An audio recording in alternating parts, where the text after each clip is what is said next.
네, 김영환입니다. 제가 아는 한 권사님이 회사를 열심히 운영하시다가 1년 정도 쉬려고 안식년을 가지셨습니다.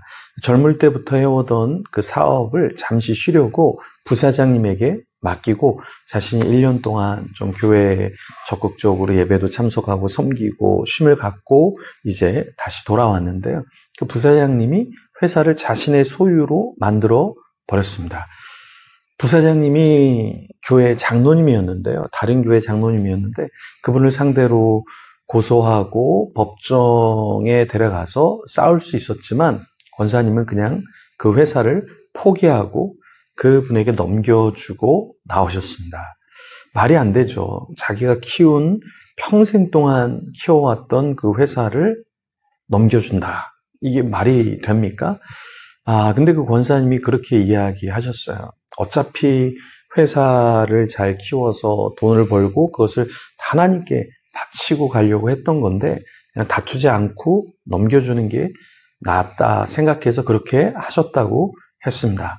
오늘 본문의 이삭은 여러 가지 일을 당하는데요. 그 중에서 이제 블레셋 사람들과 좀 다투게 됩니다. 그때 이삭이 어떻게 행동했는지 우리가 좀 살펴봐야 하는데요.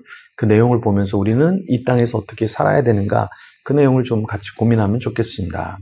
사실 이삭이 이제 아비멜렉이라는 사람과 좀 다투게 되죠. 그리고 아비멜렉이 이삭에게 떠나라고 합니다. 그래서 이삭은 과감하게 떠나주죠. 그리고 이제 골짜기 근원을 파서 우물을 내는데요. 그때 이제 그랄 목자들이 와서 다시 소유하려고 빼앗으려고 하죠. 다시 우물을 파고 또 소유하려고 하는데 이삭이 계속해서 당하기만 합니다. 그 내용을 조금 더 살펴보면요. 12절에서 15절 내용을 한번 읽어보면 이삭이 그 땅에서 농사하여 그 해에 100배나 얻었고 여호와께서 복을 주심으로 그 사람이 창대하고 왕성하여 마침내 거부가 되어 양과 소가 때를 이루고 종이 심이 많음으로 블레셋 사람이 그를 시기하여 그 아버지 아브라함 때에 그 아버지의 종들이 판 모든 우물을 막고 흙으로 메웠더라. 자, 이삭이 그 땅에서 농사를 짓자 어떤 축복을 받았죠?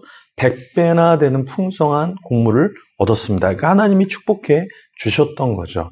이삭은 그랄 땅에서 어떤 축복을 받았죠? 창대해지는 축복을 받았습니다. 왕성하고 거부가 되었죠. 양, 소, 떼가 이제 많아졌죠. 종이심이 많았습니다. 이것은 이삭이 하나님의 약속의 자녀다라는 증표 중에 하나였죠. 이삭이 하면 모든 게 다 번성하기 시작했던 거예요. 그런데 번성하기만 한 게 아니라 어려움도 있었습니다. 블레셋 사람이 이삭을 시기했죠. 블레셋 사람이 이삭을 시기하자 어떻게 행동했죠?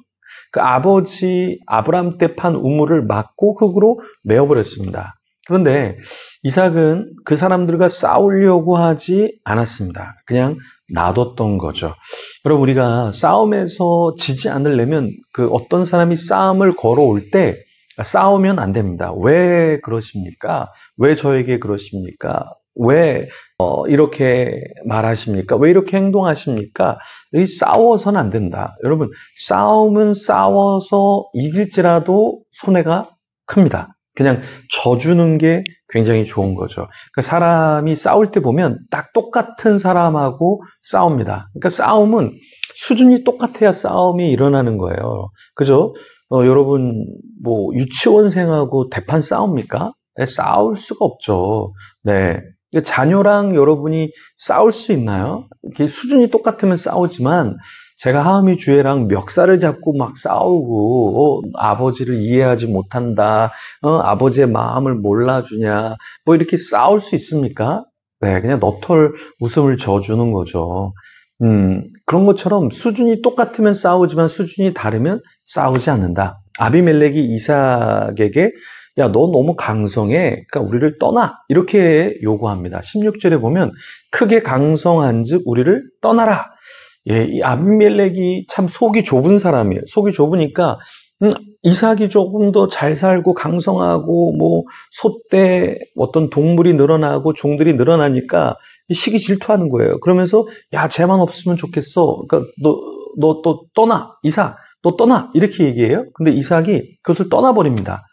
야, 17절에 보면 이삭이 그곳을 떠나 이렇게 말합니다.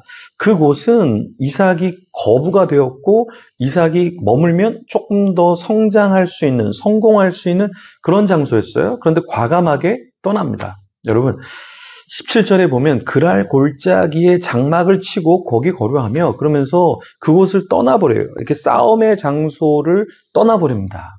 네, 이게 하나님의 사람의 특징이다. 하나님의 사람은 싸우지 않는다라는 거예요.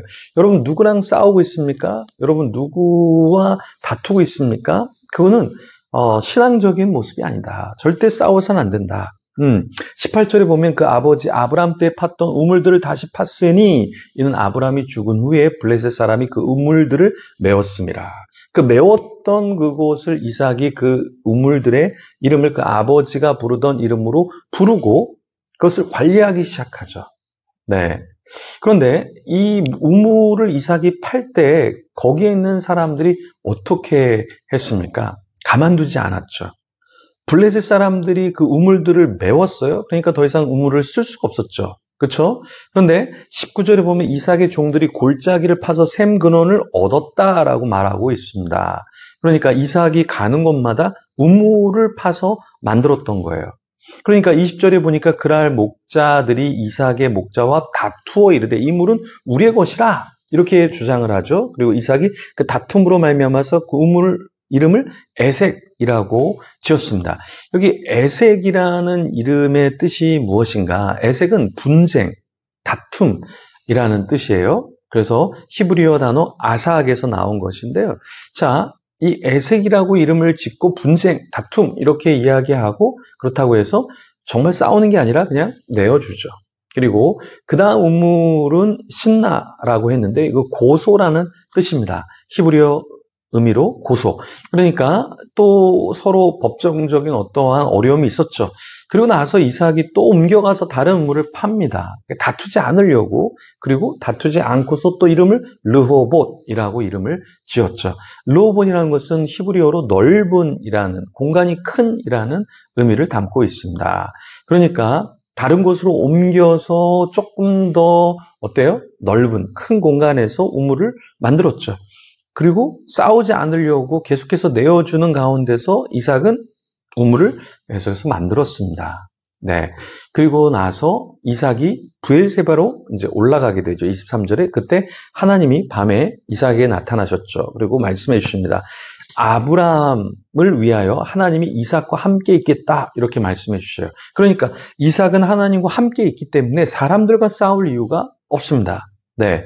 왜 그럴까요? 이게 사람이 굉장히 중요하고 그것을 크게 보면 싸워서 이기고 그 사람들을 누르고 할 수 있지만 이삭은 하나님이 크게 보였던 거예요. 하나님을 만나면서 그 사람들과 싸울 이유가 하나도 없었던 거죠. 왜? 하나님이 함께 해주시겠다. 하나님이 복을 주시겠다. 그리고 실제로 이삭이 가는 곳마다 하나님은 부요하게 하셨고 우물을 주면서도 또 다른 우물을 파고 그 우물을 또 얻고 그러면서 싸우지 않았던 것이죠. 여러분, 왜 싸웁니까? 왜 다툽니까? 왜 마음이 상해 있습니까? 중요한 건 뭐냐? 내가 하나님과 함께 있다면 그렇지 않다. 다투지 않는다. 그리고 내가 손해를 보고 있다. 이런 생각을 하지 않는다라는 것이죠. 이삭은 번성했습니다. 그리고 그 번성한 것을 빼앗기기까지 했어요. 왜 손을 놨죠? 왜 그렇게 했죠? 하나님을 바라봤기 때문에 싸우지 않으려고 했다라는 것이죠. 그래서 우리도 싸우지 않고 다투지 않고 조금 손해를 보더라도 하나님과 함께하기 때문에 하나님이 우리를 축복해 주시기 때문에 그것을 누리면서 이 땅에서 우리 주위에 있는 사람들과 가족들과 다투지 않고 교회 공동체 식구들과 다투지 않고 우리가 세상에서 일하는 사람들과 평화롭게 지내는 저와 여러분이 되기를 소망합니다. 그런 자가 되도록 우리 같이 기도하며 하나님 앞에 나아가겠습니다.